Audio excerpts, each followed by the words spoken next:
मध्य प्रदेश के ग्वालियर चंबल संभाग की विजयपुर विधानसभा सीट पर हो रहे उपचुनाव को जीतने के लिए भाजपा और कांग्रेस दोनों ही दलों के बीच कड़ा मुकाबला देखने को मिल रहा है। एक और जहां बीजेपी की बागडोर मुख्यमंत्री डॉक्टर मोहन यादव के हाथों में है, तो वहीं कांग्रेस अपने बड़े बड़े चेहरों के भरोसे चुनावी नैया पार लगाने की जुगत में लगी हुई है। दोनों ही दलों के अपने अपने जीत के दावे हैं, लेकिन इस बीच भारतीय जनता पार्टी अपनी जीत को लेकर आत्मविश्वास से भरी हुई है। विजयपुर विधानसभा सीट पर हो रहे उपचुनाव में बीजेपी ने कांग्रेस से आए 6 बार के विधायक रामनिवास रावत पर दांव खेला है, तो वहीं कांग्रेस ने भी बीजेपी से बगावत कर लोकसभा चुनाव में कांग्रेस का दामन थामने वाले मुकेश मल्होत्रा को चुनावी मैदान में उतारा है।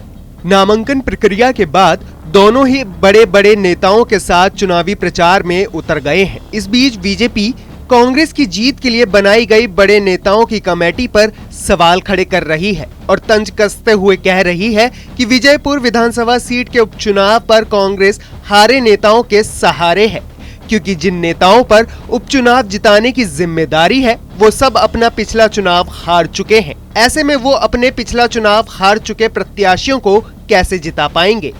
विजयपुर की जनता बीजेपी के साथ है, ऐसे में इस चुनाव को जीतकर बीजेपी अपना कार्यकाल पूरा करेगी।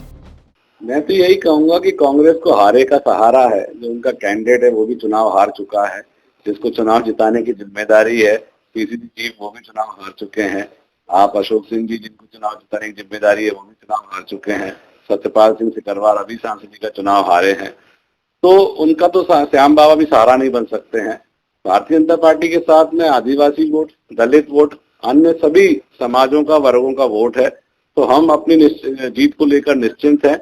बाबू चंडेल जिस तरह से वहां पे बयान दे रहे हैं शिवपुर में, उससे कांग्रेस को दिन प्रतिदिन दिक्कत होती जा रही है। और इस चुनाव में आप देखिएगा कि रामनिवास रावत जी बम्पर वोटों से जीत कर आएंगे और अपना कार्यकाल पूरा करेंगे। आइए जानते हैं कि आखिर बीजेपी क्यों कांग्रेस प्रत्याशियों को जिताने के लिए बनाई गई कमेटी के नेताओं पर सवाल खड़े कर रही है।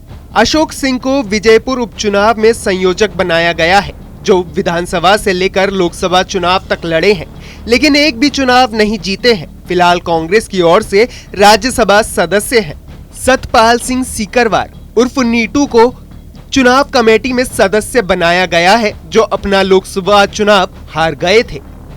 लाखन सिंह यादव को चुनाव कमेटी में सदस्य बनाया गया है, जो कांग्रेस सरकार में मंत्री भी रहे हैं, लेकिन अपना पिछला विधानसभा चुनाव हार गए थे। कांग्रेस की चुनावी कमेटी में सदस्य के तौर पर जयवर्धन सिंह का भी नाम शामिल है, जो अपना पिछला विधानसभा चुनाव कड़ी टक्कर के बाद बीजेपी प्रत्याशी से कम वोटों से जीत पाए थे। बीजेपी की तरफ से कांग्रेस के बड़े नेताओं की हार पर सवाल खड़े किए जाने पर कांग्रेस ने भी पलटवार किया है।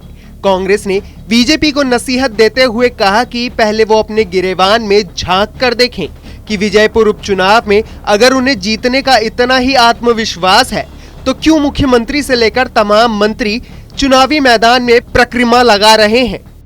देखिए, भारतीय जनता पार्टी यदि कांग्रेस पर सवाल कर रही है तो सबसे पहले तो वो अपने गलेवा में झांक के देखे क्या कारण है कि विजयपुर में मुख्यमंत्री से लेकर सारे मंत्रियों की इतनी लंबी कतार कर दी। यदि उनको इतना आत्मविश्वास है अपने ऊपर, तो क्यों सारे के सारे मंत्री और मुख्यमंत्री वहां पे बार बार परिक्रमा लगा रहे हैं? क्यों वहां की जनता को लुभाने का मुख्यमंत्री प्रयास कर रहे हैं, बार बार नई वहां पे सौगात देने की बात कर रहे हैं? यदि इतना ही आत्मविश्वास है, देखिए जनता सर्वोपरि है इस प्रजातंत्र में, और जनता को मालूम है वहां विजयपुर में जनाक्रोश है, क्योंकि जिसको जनता ने वहां से जनमत दिया था वो जनमत पे कहीं ना कहीं लूट हुई, चोरी हुई, तो जनता जवाब देगी। इसमें भारतीय जनता पार्टी कोई विधाता नहीं है, प्रजातंत्र में सिर्फ जनता ही विधाता है।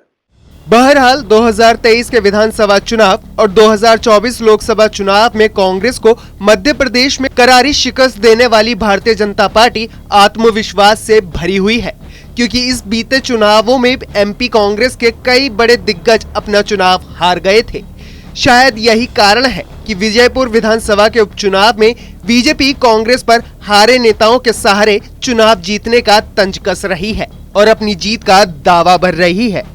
ग्वालियर से धर्मेंद्र शर्मा की रिपोर्ट।